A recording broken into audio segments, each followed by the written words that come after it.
네 가지 기도 제목이라는 제목으로 하나님 말씀 증거하도록 하겠습니다. 어제는 신앙의 기본값은 소품 전날의 설렘이다라는 제목으로 말씀을 증거했는데 이제 다 말씀을 전하지 못했어요. 그래서 한 두 구절 정도만 살펴보고 그 다음에 오늘 말씀, 오늘 사실 이제 7절부터 11절까지의 말씀이니까 한번 살펴보도록 하겠습니다. 빌립보서는 기쁨의 서신이다 그랬습니다. 그래서 빌립보서를 읽을 때마다 우리 안에 주시는 기쁨이 있거든요. 그래서 빌립보서를 통해서 여러분의 신령 가운데도 기쁨, 그 다음에 예수 믿는 것이 무엇인가, 또 예수님을 따르는 것에는 어떠한 기쁨이 있는가, 이런 것들을 살펴보는 은혜가 있기를 바랍니다. 먼저 우리 3절 보겠습니다. 3절에 보면 내가 너희를 생각할 때마다 나의 하나님께 뭐합니까? 감사하고요. 그 다음에 4절에다 보니까 간구할 때마다 너희 무리를 위하여 뭐로 항상 간구합니까? 기쁨으로 항상 간구한다. 참 이게 중요한 메시지 같습니다. 내가 너희를 생각할 때마다 감사하고요. 또 기쁨으로 기도하게 된다라는 것입니다. 사도 바울은 지금 어디에 있습니까? 감옥에 있습니다. 그러니까 내가 너희를 생각할 때마다 정말 우라가 치밀며 간구할 때마다 이가 갈리고 이런 게 아니잖아요. 그러니까 나의 현실은 사실은 어렵잖아요. 감옥에 갇혀 있다는 것이 쉬운 일이 아니지 않겠습니까? 근데 그 가운데서도 참 생각할 때마다 감사가 넘치고 또 생각할 때마다 기쁨이 넘치는 그 이유가 뭐냐? 6절 때문이에요. 그 이유가 뭐냐? 6절 우리 한번 같이 읽어보겠습니다. 시작. 너희 안에서 착한 일을 시작하신 이가 그리스도 예수의 날까지 이루실 줄을 우리는 확신하노라. 아멘. 너희 안에서 착한 일을 시작하신 이 예수님을 말씀하는 거겠죠. 그리스도 예수의 날까지 이루실 줄 우리는 확신한다. 그래서 이것을 우리 신앙생활에 적용한다 그러면 확신을 가지고 기다려줄 줄 아는 신앙, 이게 참 중요하다라는 것입니다. 그러니까 제발 단면으로 판단해버리면 안 됩니다. 우리가 신앙생활하다 그럴 때 있거든요. 어떤 사람이 어떤 면을 봐요. 근데 그거 보고 그 사람이 마치 전체가 그런 것이냐 판단해버리면 안 된다고요. 그래서 우리 한번 따라하겠습니다. 확신 가지고. 어떤 확신이에요? 저분에게도 예수님이 함께 하신다. 그리고 예수님께서 저 영혼을 만들어 가실 거다. 이끌어 가실 거다라는 확신을 가지고 기다려 줄 줄 아는 모습이 중요하다고요. 예를 들어 가지고 야곱이 축복받는 장면이 있잖아요. 이삭에게, 자기 아버지에게. 근데 여러분 그거를 우리는 이제 전지적 작가 시점으로 볼 수 있잖아요. 전체 상황을. 근데 보세요. 야곱의 축복받으려고 어머니하고 작당을 해요. 그 다음에 또 아버지 이삭은 또 장남에게만 축복 주려고 또 장남만 불러가지고 이렇게 살짝 얘기해주고 별미 만들어 와라. 그리고 또 축복 받으려고 하니까 또 형은 또 털이 많았다면서요. 에서는. 그러니까 야곱은 털이 없고, 그러니까 또 어머니가 털 같은 거 이렇게 해가지고 그래서 이제 축복 받게 하고, 그리고 또 이삭이 물어보잖아요. 진짜 네가 야곱이냐 그랬더니 야곱입니다. 너 어떻게 빨리 왔냐 했더니 하나님이 순적하게 만나게 하셔서 하나님도 갖다 팔아버렸고. 아니 사실은 축복받는 이 시간이 가족에게는 굉장히 영광스러운 시간 아닙니까? 근데 이 한 단면만 보면 콩가루 집안도 이런 콩가루 집안이 없죠. 이거 도대체 뭐 하는 집안이야? 이런 생각이 들지 않습니까? 근데 여러분 하나님께서 만들어 가시잖아요. 여러분 믿습니까? 그래서 6절이 중요하다고요.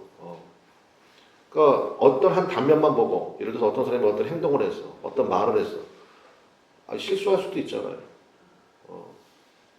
그리고 의도는 그렇지 않았는데 잘못 표현될 수도 있고, 실제로 그럴 수도 있고요. 그러니까 우리는 모른다고요. 그러니까 어떤 한 단면을 가지고 저 사람은 진짜 상종 못할 인간이구나, 저 집안은 콩가루 집안이구나, 그러면 돼요, 안 돼요? 안 된다는 거예요. 그래서 6절 다시 한번 읽어봐요. 6절 시작. 너희 안에서 착한 일을 시작하신 이가 그리스도 예수의 날까지 이루실 줄을 우리는 확신하노라. 진짜 아멘이죠. 이거는 예수님께서 반드시 그렇게 변화시켜 가실 줄로 믿습니다. 그래서 요 기다려줄 때 필요한 게 뭐냐? 이때 필요한 게 끊임없는 말씀의 공급이 필요하고요. 그 다음에 기도가 필요한 거죠. 그래서 새벽 기도가 중요하다라는 것입니다. 그래서 여러분 마음 가운데 우리 그 나무 아래 저는 새벽 기도 나오시는 분들 진짜 제가 기대가 많다고요. 아멘 좀 그만해요 제발 이제. 한 번만에 한 번만 장로님. 꼭 무슨 기대가 많느냐? 정말 여러분들의 그 말씀 계속 듣잖아요. 들으면서 같이 기도하고 또 그 말씀 같이 공유하고 그러면서 같이 기도해주고 같이 바라봐주고 그 힘이 없으면 뭐 일주일에 한 번 뭐 저는 이제 거의 설교 시간이 35분 평균 30분에서 35분밖에 안 되거든요. 그 30분 예배 들어가지고 그게 되겠습니까? 어렵다고요. 근데 그 30분의 예배가 정말 일주일을 넉넉히 감당할 정도로 힘을 주는 또 그럴 수밖에 없는 상황에 있는 분들 있잖아요. 여러분들의 기도가 중요한 거예요. 같이 말씀 듣고 같이 공유하고 위에서 기도해주고 하는 그런 역사들. 그래서 사도 바울이 7절부터 11절에 보니까 네 가지 기도 제목을 얘기한다 그러죠. 7절 한번 보겠습니다. 7절에 보니까 7절 중간쯤에 보니까 이는 너희가 내 마음에 있음이며 이렇게 되고 있어요. 너희가 내 마음에 있다. 그 다음 같이 읽어보겠습니다. 내 마음에 있음이며 그 뒤에 다 같이 시작. 나의 매임과 복음을 변명함과 확정함에 너희가 다 나와 함께 은혜에 참여한 자가 됨이라. 그러니까 너희가 내 마음에 있대요. 그 이유가 뭐냐? 언제나 나와 함께 있었기 때문이다. 언제나 나와 함께 은혜에 참여한 자가 되었기 때문이다. 그런데 거기 보니까 언제나가 어느 상황이냐면 첫 번째가 매임, 그 다음에 복음을 변명함, 그 다음에 확정함 이렇게 되는데 이러면 참 되게 무슨 얘기인가 싶지만 매임이라는 것은 말 그대로 매이는 거잖아요. 감옥 생활할 때, 내가 감옥에 있을 때. 변명함 이건 뭐예요? 재판받을 때. 그 다음에 확정함, 잠시 풀려났었거든요. 잠시 자유로운 몸이 되었을 때. 이때라고요. 이래서 여러분 목사님이 감옥에 갔어. 그러면 여러분 가운데 여러분 안 그러겠죠? 뭔 죄를 졌나 봐. 역시 하나님의 공의는 살아있어. 그러면 돼요, 안 돼요? 뭐 그럴 수도 있겠죠. 근데 그렇지 않다고요. 그러니까 감옥에 있을 때나 재판 받을 때나 그 다음에 잠시 풀려났을 때나 제가 어제 말씀드렸잖아요. 62년에 빌립보서 쓰고요. 64년에 사도 바울 순교해요. 네로한테 붙잡혀가지고 결국은 다시 붙잡혀서 순교하게 되거든요. 그래서 참 이러한 믿음의 모습 참 중요한 것 같습니다. 너희가 내 마음에 있음이며, 그러니까 언제나 은혜에 참여한 자가 되었다. 그래서 복음서에 그런 말씀 있잖아요. 예수님이 하시는 말씀 가운데 즐거워하는 자와 함께 즐거워하고 우는 자와 함께 울 줄 아는 것. 참 중요합니다. 그래서 기뻐하는 자가 있으면 함께 기뻐해주고, 그 다음에 정말 슬픈 일 만난 사람이 있으면 함께 슬퍼해줄 줄 아는 것. 그것이 우리 성도들이 마땅히 가져야 될 은혜에 참여하는 자, 믿음 가운데 있는 자의 모습이라는 것입니다. 제가 어느 책을 읽었는데 이 목사님이 서울에서 큰 교회를 담임하던 분이었어요. 근데 어떤 한 사건이 있었어. 그러니까 뭐 오해받을 만한 소리도 많이 있고, 그래서 아주 그 옛날에 이문열 씨가 쓴 그 소설 제목 있죠. 추락하는 것은 뭐가 있어요? 날개가 있다 그러잖아요. 그러니까 높이 올라갔었으니까. 그러니까 세상 말 맞다는 떴다 그러잖아요. 저 사람 떴어. 굉장히 유명한 목사님이라고. 근데 어느 사건을 통해 가지고 완전히 추락해 버렸어. 그 너무 낙심이 된 거예요. 당연히 교회에서도 이제 사임하고. 그런데 그 목사님 이제 회복이 됐어요. 회복이 돼서 지금도 목회 잘하고 계시는데, 제가 그 목사님 이제 스토리를 읽다가 자기가 그게 너무 힘들었을 때, 저도 기도가 나오더라고요. 그리고 하나님 한 번씩 다 이렇게 쓰러지기도 하고 무너지기도 하는데 잘 회복되는 은혜가 있기를 원합니다. 전 한 번도 뵌 적 없거든요. 근데 참 귀한 목사다 이런 생각이 좀 들었어요. 제 나름대로는. 근데 나중에 회복이 되셔서 지금 목회 잘하세요. 잘하는데 회복될 때 그 이야기 읽다 보니까 참 재밌더라고요. 자꾸 너무 낙심이 됐잖아요. 낙심되니까 본인이 낙심되니까 가족들도 뭐 참 이렇게 서로 눈치 보고 막 이런 게 있더라는 거예요. 그리고 뭐 남편 된 목사가 이렇게 힘들어하니까 뭐 사모된 아내도 너무 힘들고 아이들도 그렇고 와서 뭐 말도 잘 못 붙이고 근데 뭐 이게 좀 회복이 안 되더라고요. 근데 이게 회복된 이유 중에 하나가 몇 가지 얘기하시는데 저는 그 중에 이제 그 권사님들 있잖아요. 권사님들이요 맛있는 반찬을 이렇게 갖다 주더래요. 와서 아무 말도 안 하고 목사님 식사하셨어요? 한마디 얘기하고 이제 제가 보니까 그게 신방인 것 같아요. 와가지고 한번 살펴보는 거죠.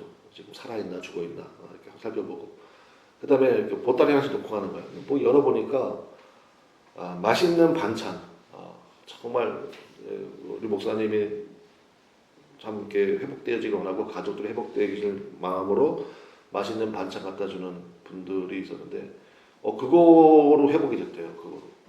그러니까 이제 그 정도의 위치에 있던 사람이면 굉장히 많은 데서 연락이 올 거잖아요. 와가지고 뭐 선후배 목회자들 와가지고 뭐 조언도 해주고 하나도 안 들리더래요. 그럼 낙심한 가운데 있으면요, 안 들립니다. 하나도 안 들리고 와서 뭐 기도해 주고 뭐 하는데 고맙죠. 고맙긴 한데 근데 전 이게 진짜 마음에 와닿았어. 여러분도 좀 그렇게 하십시오. 힘들고 어려운 사람 이렇게 만나면요, 가서 여러분 참 우리가 그렇지 않습니까? 내가 뭐라고 가가지고 뭐 이건 이렇고 저건 저렇고 그런 얘기를 하냐고요. 별로 귀 들어오지도 않아요. 그 사람이 예의가 있어서 잘 들어주는 것일 뿐이지 뭔 소리 하는 거야 뭐 속으로 막 그럴 수도 있어요. 그때 그냥 가가지고 손 한번 잡아주고 그 다음에 맛있는 거 한번 사주고 제가 보기엔 그게 제일 큰 위로 같아요. 저는 맛있는 반찬 갖다 주는 권사님들 덕분에 자기가 회복이 되더라. 그런 얘기를 듣고 그렇겠구나 라는 생각이 들었습니다. 오늘 아침 기대하겠습니다. 자, 아무튼 그런 거 중요하다고요.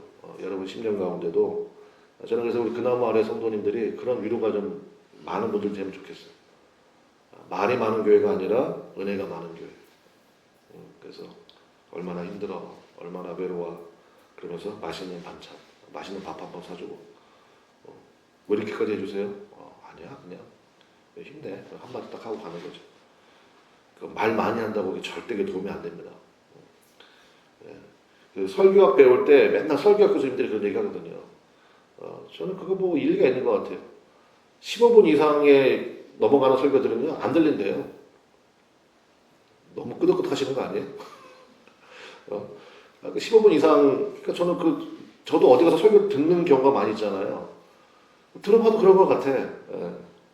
그래서 새벽 기도는 20분, 주일 설교는 35분. 그게 제 나름대로의 철칙이거든요. 지키려고 애를 쓰는데. 참 그게 중요한 것 같습니다. 말 많이 하지 마십시오. 우리 교회도요. 따라합시다.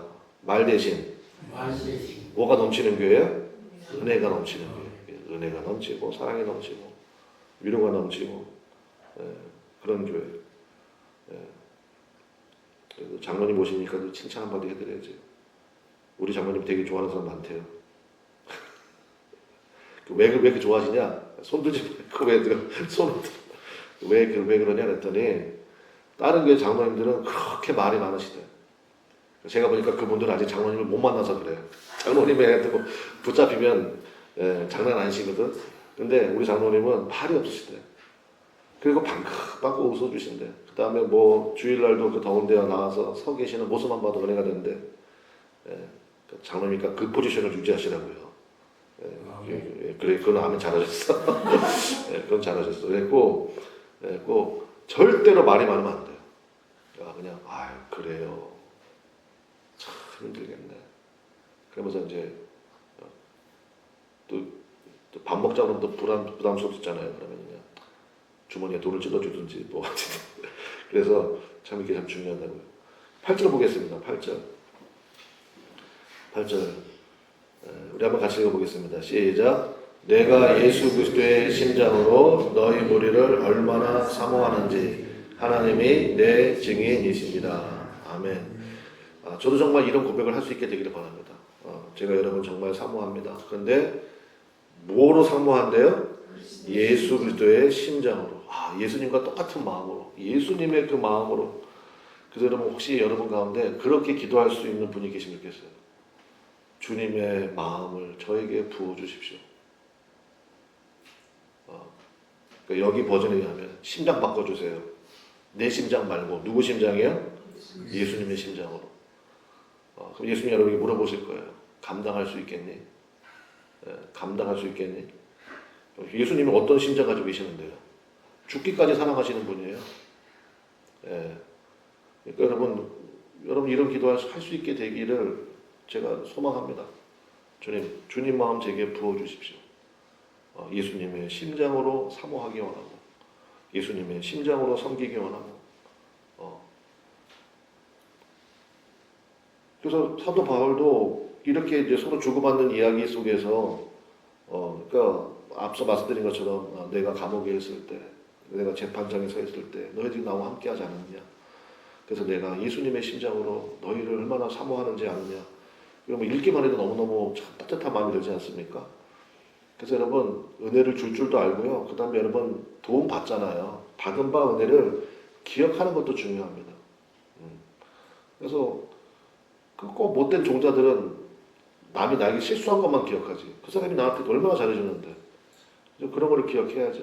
그런 걸 기억하고 잊지 않고 참 고맙다. 그걸 또 표현할 줄도 알고 하는 것. 자, 그러면서 9절부터 11절까지가 이제 네 가지 기도 제목이 나온다 그랬습니다. 첫 번째가 뭐냐면 9절 보겠습니다. 9절 내가 기도하노라. 그러면서 이제 관계는 이제 말씀드렸죠. 이제 빌립보 교인들과 이런 관계라고요. 그러니까 예수님의 심장을 가지고 내가 기도를 하니까 도대체 무슨 기도를 할까? 얼마나 중요한 기도겠어요. 그러니까 이 기도를 할 수 있어야 된다는 거예요. 첫 번째는 뭐냐? 내가 기도하노라. 그 다음에 시작. 너희 사랑을 지식과 모든 총명으로 점점 더 풍성하게 하사. 첫 번째가 뭡니까? 사랑에 뭐가 있기를? 지식과 총명. 지식과 모든 총명으로 풍성해지기를. 그러니까 무슨 얘기입니까? 사랑은 하는데 거기에 지식과 총명이 있어야 된다는 거예요. 메시지 성경을 살펴봤더니 거기에 뭐라고 되어 있느냐? 사랑하되 바르고 적절하게 사랑하기를 바랍니다. 이렇게 돼 있어. 그러니까 그게 진짜 좋은 표현인 것 같아요. 과도한 사랑도 때로는 부담이 될 수 있고, 근데 모자란 사랑도 참 아쉬움이 있잖아요. 바르고 적절하게 사랑하기를 원합니다. 그러니까 지식과 모든 총명이 있어야 된다는 것은 한마디로 얘기하면 균형 감각이죠. 때로는 가만히 내버려 둘 줄 아는 게 또 사랑일 수 있습니다. 그렇죠? 때로는 또 다가가가지고 그 사람의 힘든 부분을 다 얘기해 들어줄 줄 아는 게 사랑일 수도 있어요. 그러니까 그거 우리 모른다고요. 어떻게 해야 되는 거예요? 그래서 지식과 모든 총명의 사랑이 있기를 간구한다. 적절하게 사랑할 줄 아는 거. 딱 안성맞춤으로 사랑할 수 있는 거. 그거 정말 중요한 거잖아요. 아니 내 스타일대로 사랑한다고 그게 사랑입니까? 그게 아니잖아요. 수신자 중심의 사랑이 돼야 되거든요. 나는 이렇게 했어. 근데 그 사람 그걸 안 좋아해. 근데 그거를 자꾸 자기 사랑했다고 얘기하는 것도 참 곤란한 거잖아요. 마태복음에 보면 예수님께서 제자를 데리고 변화산 올라가십니다. 그래서 영광 보여주셨어요. 너무 좋았어. 그래서 베드로가 얘기하잖아요. 내가 여기다가 초막셋을 짓겠다. 그리고 여기서 영원토록 같이 살면 좋겠다. 영광 보면 그렇거든요. 너무 좋았다는 거예요. 그래서 계속 거기에만 있고 싶었다. 이렇게 고백합니다. 근데 예수님이 어떻게 합니까? 내려가자 그래요.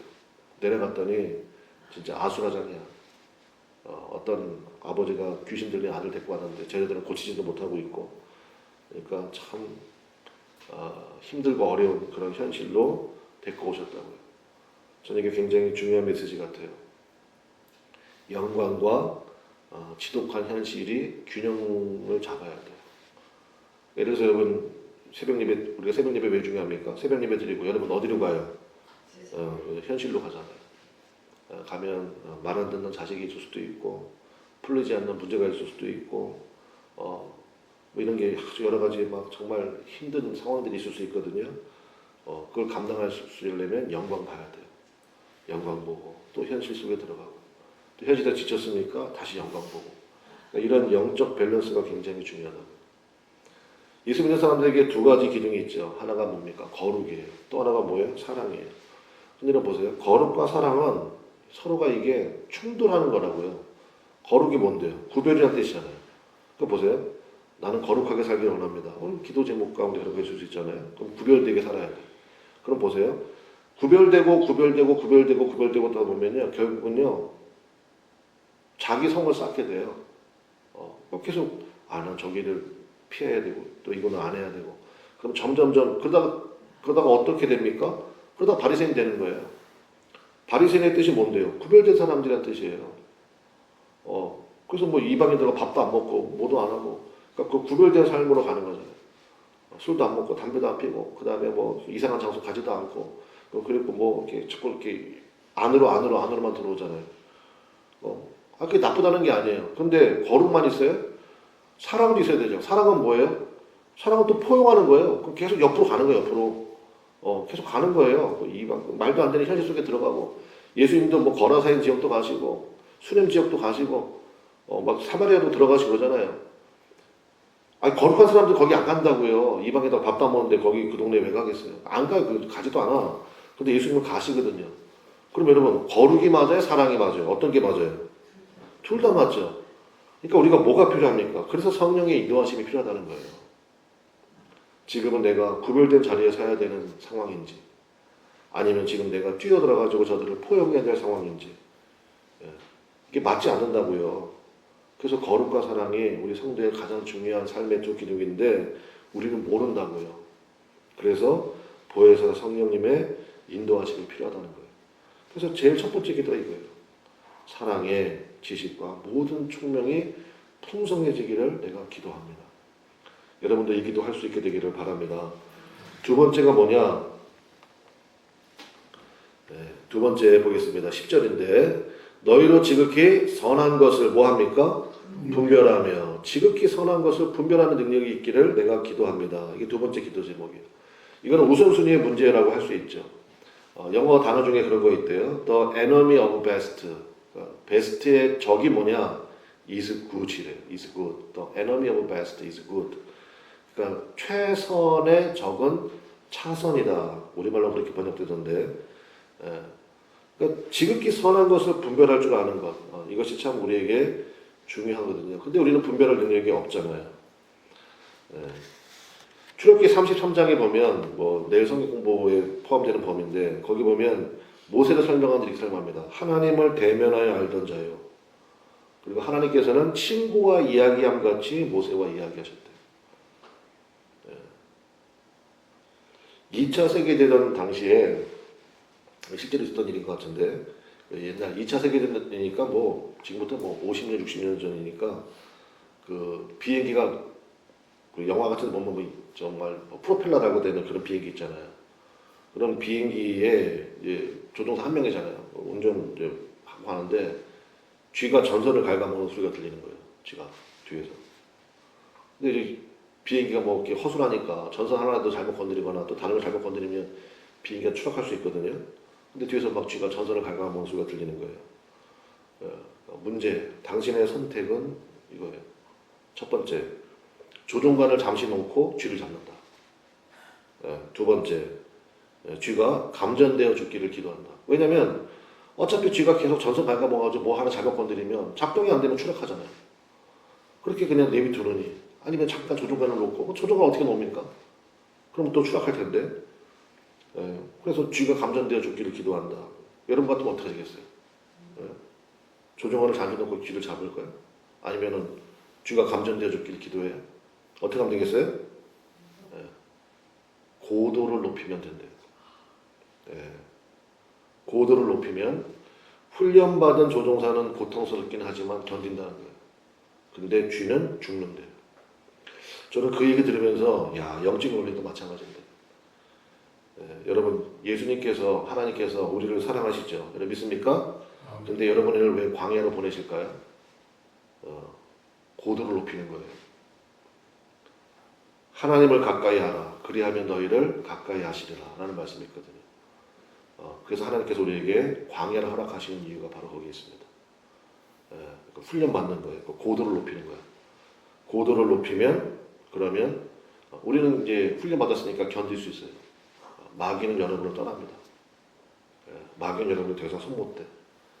그래서 여러분 고도를 높일 줄 아는 신앙 이게 참 중요하다고요. 그래서 여러분 지극히 선한 것을 분별하십시오. 나 이 정도면 됐다 이러지 마시고요.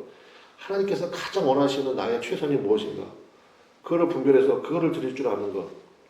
그 다음에 세 번째 기도 제목이 뭡니까? 진실하여 허물 없이 그리스도의 날까지 이르고. 그리스도의 날까지 이르고 이게 무슨 얘기예요? 계속 하라는 거예요. 주님 앞에 설 때까지 계속 하라는 거예요. 그래서 제가 날마다 노래 부르는 영어 단어 있잖아요. Keep going. 계속 하라는 거예요. 계속. 그리스도의 날까지. 뭐 이번 달까지만 해보고 그러지 마시고요. 그리스도의 날까지 내가 이르기 원합니다. 주님 앞에 서는 그날까지 내가 하기 원합니다. 그리고 마지막 기도 제목이 뭡니까? 의의 열매가 가득하기를 원합니다. 의의 열매가 가득하기를. 이게 뭐냐? 1번, 2번, 3번 기도가 되면요. 4번은 자동이 되는 거예요. 열매는 자동으로 열리는 겁니다. 그럼 정리하고 마칩시다. 첫 번째, 무슨 기도했습니까? 사랑의 지식과 모든 총명이 풍성해지기를. 하나님 제가 적절하게 사랑하기 원합니다. 성령의 인도함 맞는 사랑할 수 있게 되기를 바랍니다. 두 번째, 지극히 선한 것을 분별하기 원합니다. 내가 하나님께 드릴 수 있는 최선이 무엇인지를 분별하기 원합니다. 마지막 세 번째, 이걸 계속하기 원합니다. 중단하지 않고 계속할 수 있는 그리스도의 날까지 계속할 수 있는 힘을 주십시오. 마지막, 그러면 뭐가 열려요? 의의 열매가 가득히 열려서 그것으로 주께 영광 돌리기를 원합니다. 여러분 은혜를 기억하고 이런 기도를 통해서 우리 거룩하게 쓰임받는 우리 그나무 아래 종들 다 되시기를 주님의 이름으로 간절히 축원합니다. 특별히 하나 더 예수 그리스도의 심장을 제게 부어주십시오. 예수님의 마음을 제게 부어주십시오. 한번 그런 기도 한번 해볼 수 있게 되기를 바랍니다. 기도하겠습니다. 에어컨 한번 돌려주십시오.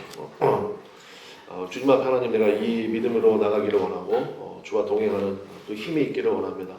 주님께서 역사하여 주시사 귀하고 놀라운 믿음 가운데서 동행하는 믿음으로 주 앞에 설 수 있도록 역사해 주시고 이 네 가지 기도 제목 우리 배웠는데 이 기도할 수 있는 힘도 우리한테 부어달라고 또 기도가 좀 힘이 있으면 좋겠습니다. 여러분 기도에 다 같이 주여 한번 부르고 통성으로 간절히 기도하도록 하겠습니다. 주여 아버지 역사하시고 인도하소서. 주의 말씀 우리 가운데 부어